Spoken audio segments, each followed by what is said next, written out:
السلام علیکم دوستانو. مشتاق خان بنیری ما امید لرم مجروح یې جوړ به یا خوشاله به یا ژوند ته به تازه دوستانو. څنګه چې تاسو ته پته ده د ملک په بیشتر علاقو کې چې نو مردم شماري چې دا هغه شروع شوې ده، خو په دغه مردم شمارۍ کې چې نو دغه ډیوټیانې چې دي دغه چاته سپارل شوي دي، دغه ډیوټیانې د سکول استادانو ته او د هغې سره سره د متعلقه چوکو پولیسو ته چې نو دغه ډیوټیانې سپارل شوي دي چې دغه پولیس چې دي نو دغه ورسره د سکیورټي په توګه باندې ګرځي او دغه استادان چې دي نو دغه ګرځي او دا مردم شماري چې ده نو دا په خپله باندې کي. خو په دغه مردم شمارۍ کې چې دی نو یو ډېره غټه دوکه چې دی نو خلکو شروع کړې ده، خاص کر زموږ چې کومې علاقې دي د کې پي کې دغه کې داسې قسمه خلک دی چې هغه د دوکو په طور باندې چې دی نو راوتی دی او دا قسمه کارونه چې دي نو هغې شروع کړي دي. دوستانو راځئ په دغه خبره باندې په پوره خبره کوو چې دا څه مسله شوې ده. دوستانو تاسو ته پته وي چې زمونږ په علاقو کې چې دی نو زیات تر داسې وي چې زمونږ خلک چې دی نو هغه په کورونو کې چې دی نو زنانه یوازې وي یا د هغې نارینه چې وي هغه په بهر ملکونو کې وي یا بهر مزدورۍ کوي. خو له بده مرغه دغه زنانه چې دی نو بیا زمونږ د دې خلکو یا دغه نور خلک چې دی هغه بیا زمونږ د دغه سیزون نه چې دی نو بیا پیدې اخلي. د څه نه پیدې اخلي؟ د دغه مجبورونه او د دغه خلکو نه پیدې څنګه اخلي؟ دوستانو دغه خلک لګي او بیا راځي د زنانو په شکل کې د زنانو ټیمان چې دي نو هغه ځله ارینج کړي وي او هغه ټیمان چې دي نو هغه ګرځي او کور په کور باندې هغې ورځي. خو په دغه کې هیڅ قسمه چې زنانه شامل نه ده په دغه مردم شمارۍ کې.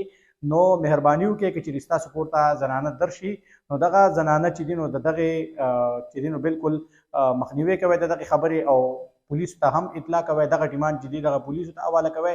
او بل که داسې قسمه واقعیات چېرې وشي نو تاسو خپلې زنانه په دې د مخکې نه پوهه کوئ که چېرې تاسو ته د زنانه ټیم راشي چې هغې دا خبره کړي چې موږ د مردم شمارۍ دپاره راغلي یو، نو که هغې مردم شمارۍ له رالې نو تاسو به ورته هېڅ قسمه چې دی نو ډیټا دا به ورته نه وایئ او دا به ورته هم ووایئ چې تر کومې پورې زموږ نارینه نه وي راغلی تر هغې پورې تاسو ته موږ هېڅ قسمه ډیټا نشو درکولی.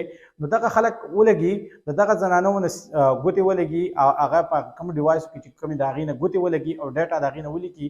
دغه ډیوایس د سیمانو دپاره هغې خلک یوز کي، په دغه باندې بیا غیر قانوني سیمان چې دي نو هغه راوباسي. په هغې باندې نن سبا یو ډېر غټ فراډ شروع شوی دی. هغه غټ فراډ څه دی چې هغه خلک لګي او د دغه باندې د نن سبا تاسو ته پته وي چې د بروقت په نوم باندې یو اپلیکیشن شروع شوی دی چې هغه د سود نه ډکه قرضه ورکړي. نو دغه خلک په دغه سیم ستا په نوم باندې کولاو کړي، بیا په هغې باندې ایزي پیسه جسکیچ کې اکاونټ کولاو کړي او په هغې باندې بیا چې نو ستا په دغه شناختي کارت او په دغه باندې هغې قرض اخلي.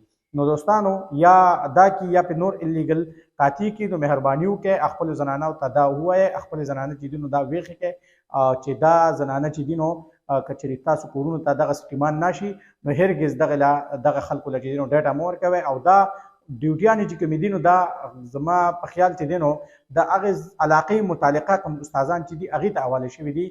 نو هرګز په دغه مردم شمارۍ کې چې دی نو کوتاهۍ ونه کوئ او دغه مردم شماري چې کومه کېږي نو دغه د استادان نارینه استادان چې کوم دي د هغې په دغه باندې کېږي، د هغې سره په باقاعده د پولیسو ټیم هم وي چې دغه مردم شماري به کېږي او دغه ستاسو د نارینهو نه به چې نو ډیټا غونډي. نو داسې که زنانو ته چېرته ټیمان ناشي نو تاسو ورته هرګز خپله ډیټا مه وایئ. دا نننی یو شارټ غونډه پیغام و. د نیکسټ ویډیو پورې ما مشتاق خان بنیری راکړي اجازت. تر الله.